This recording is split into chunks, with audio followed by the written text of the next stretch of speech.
Morning dear students. हम बात कर रहे थे राजस्थान भू राजस्व अधिनियम 1956 की। इसमें हमने पिछले लेक्चर में पढ़ा अधिकार अभिलेख क्या होता है, कैसे संधारण किया जाता है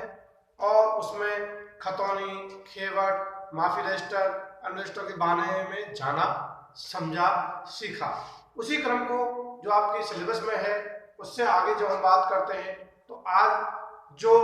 सेक्शन निकल के आती है वो आपकी धारा 128 से 132 तक के बारे में निकल के आती है, जिससे संबंधित जो अध्याय है आपका सीमा विवादों से संबंधित जो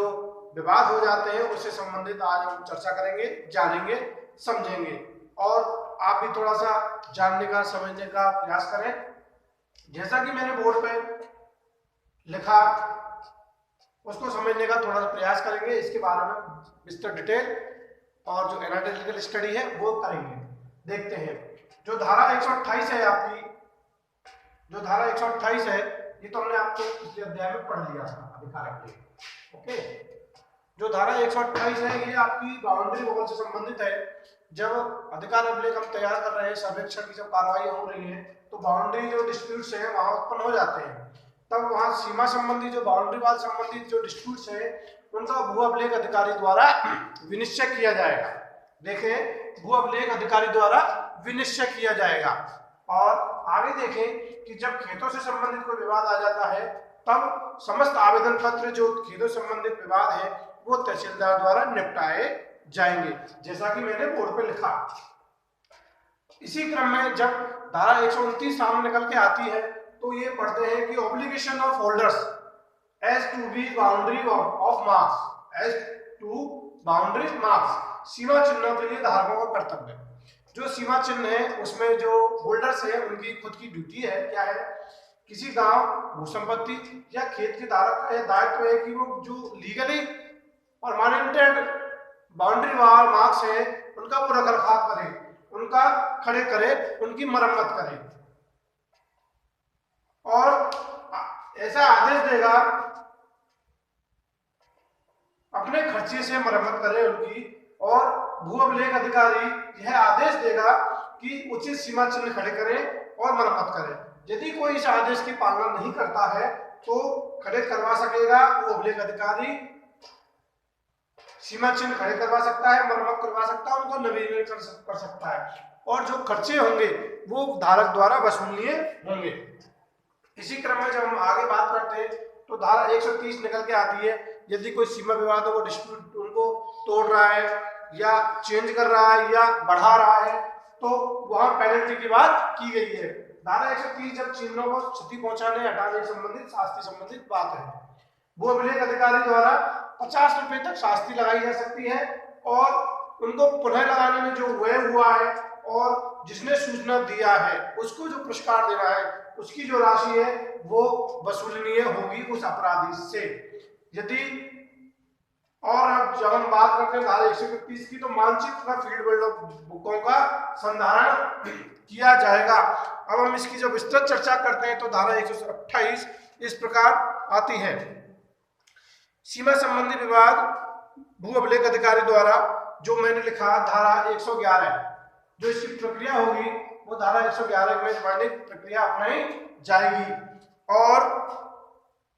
परंतु खेतों से संबंधित विवाद आवेदन पत्र ऐसी सीमा के विषय में कोई विवाद विद्यमान नहीं है, किंतु सही सीमा चिन्हों के अभाव में ऐसे विवाद उठने की संभावना हो तो तहसीलदार के समक्ष आवेदन प्रस्तुत किए जाएंगे। जो भी आवेदन पत्र है खेतों से संबंधित जो विवाद हो रहे हैं उनसे संबंधित विवादों के लिए तहसीलदार सक्षम अथॉरिटी है।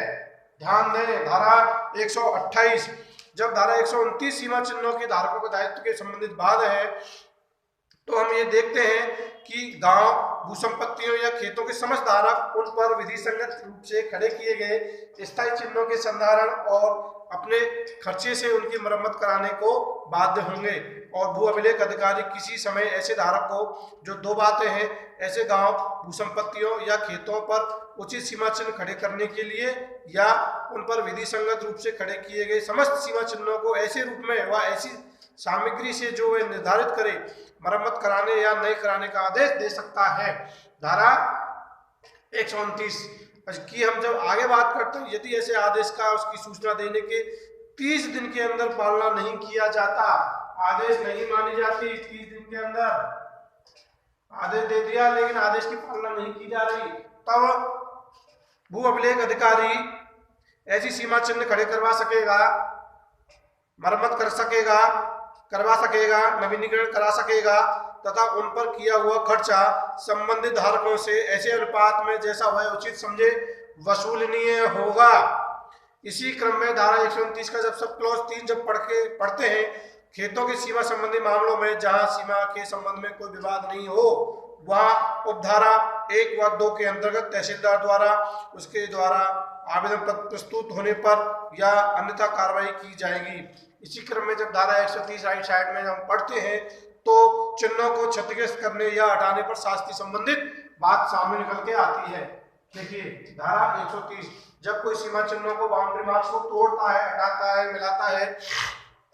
नष्ट करता है, तब उस पर भू अभिलेख अधिकारी किसी व्यक्ति द्वारा सीमा या सर्वेक्षण चिन्हों को जानबूझकर मिटाने, हटाते या क्षति पहुंचाते हुए पाए जाने पर व्यक्ति को ऐसी राशि का संदाय करने का आदेश दे सकता है जो प्रत्येक चिन्ह को इस प्रकार मिटाने, हटाने अथवा क्षति पहुंचाने पर 50 रुपये से अधिक नहीं होगी, और ऐसी राशि का संदाय करने का आदेश दे सकता है जो उन्हें पुनः स्थापित करने के लिए सूचना देने वाले व्यक्ति को पारितोषिक देने के लिए आवश्यक हो।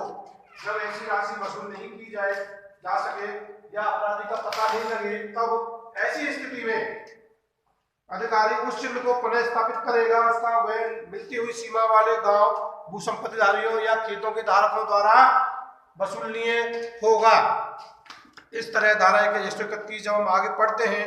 तो मानचित्र और फील्ड बुक का संधारण संबंधित बातें आती हैं। धारा 131 मानचित्र तथा फील्ड बुकों का संधारण, मानचित्र तथा फील्ड बुकों का संधारण। धारा 131 सर्वेक्षण तथा अभिलेख कार्रवाइयों के समाप्त हो जाने के पश्चात भू अभिलेख अधिकारी द्वारा व राज्य सरकार द्वारा इस विषय में बनाए गए नियमों के अनुसार मानचित्र तथा फील्ड बुक रखी जाएंगी, और प्रति वर्ष या ऐसे अधिक लंबे समय अंतराल के बाद जो राज्य सरकार निर्धारित करे प्रत्येक गांव के भाग, भू संपत्ति या खेत की सीमाओं में सब परिवर्तनों को उसमें से अंकित करेगा और ऐसी त्रुटियों को जो ऐसे मानचित्र या फील्ड बुक में बताई गई हैं सही करेगा। आज हमने